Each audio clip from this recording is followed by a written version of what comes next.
The internet's about doing things bigger and better. Last month we reviewed a Disney book. This month we're going to review 2 Disney books. Well, it's a series, so it's sort of like one book review. Hey everybody, and welcome to my Disney book review series. This is the series in which I take some Disney books that I have read, whether it's for the first time or over and over again, and try and talk about what they're about and whether or not they're worth reading. I have a lot of people who ask me what books are worth digging into if they want to learn more about the history of Disney, and I figured this would be the best way to do it, because, you know, I'm on YouTube. I make videos. That's the thing I do, I guess. This month, we're going to be taking a look at 2 books. They're part of a 2-volume series that hopefully becomes a 3, 4, 5-volume series. And they are called A Historical Tour of Walt Disney World by Andrew Kiste. I hope I'm pronouncing that right. Now, what's interesting about this book is the premise. These are not the history of the attraction. Now, they're broken down into attractions and parts of the park. Volume 1 is The Jungle Cruise, Pirates of the Caribbean, Main Street USA, Tiki Room, Carousel of Progress, Tomorrowland, and the Crystal Palace. Volume 2 is about Country Bear Jamboree, Spaceship Earth, Storybook Circus, Casey's Corner, and the Sunset Ranch Market over in Hollywood Studios. These aren't about the history of those things. These are about the history behind those things. So the great, for instance, that I use when I've been talking to people about this book is Pirates of the Caribbean. The chapter on Pirates of the Caribbean is not about the history of Pirates of the Caribbean, the ride. It is the history of piracy in the Caribbean, of which the ride is based on. And then it compares it to the ride and tries and sizes up how accurate or inaccurate the ride is.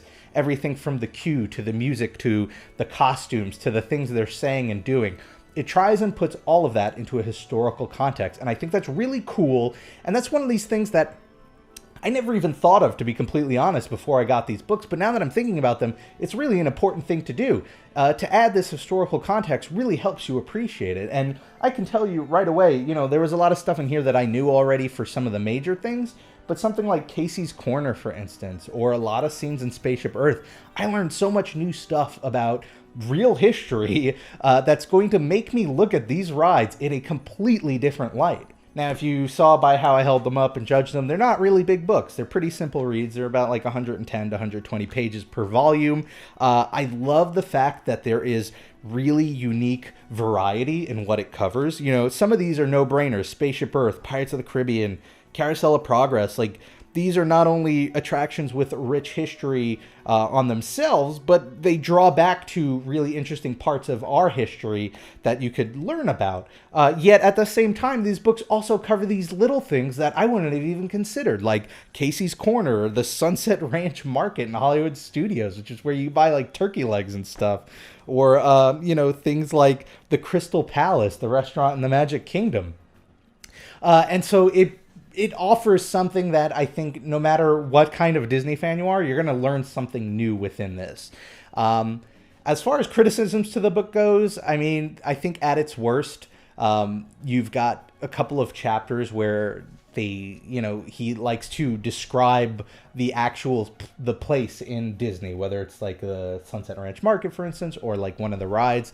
And if you've been to Disney multiple times, you know how these attractions play out. So to read this, multi-page breakdown of like, this is what happens next, this is what happens next, it could feel a little boring. There are parts I skimmed there, but overall, it was an enjoyable read because it was just so different. Now, clearly, like I said, these books don't delve too deeply into the history of the rides themselves. You know, you're not going to learn about the Imagineers who built some of these attractions or why they chose to do this attraction versus another attraction. So if you're looking for, top level Disney history, these books probably not for you. But for those Disney fans out there who have already read all of those top level books and they know about the history of their rides and they still want to go deeper, this is perfect. Because it gives you context so that, maybe you already know everything about the Roman scenes in Spaceship Earth and how they were built and set up and what Imagineer designed the costumes. But now you're also going to know the context of what's going on in that scene historically from, perspective of the history of Rome. And it makes sense because the author is a history teacher. So I can understand why they're doing that. I think the variety in the attractions picked for these volumes leave plenty of space to do a ton of other volumes in the future. It's just a really great way to look at parks that you might have seen a million times in a different light. And that is really exciting for me. I was unsure about this when I first got these books and first started reading them.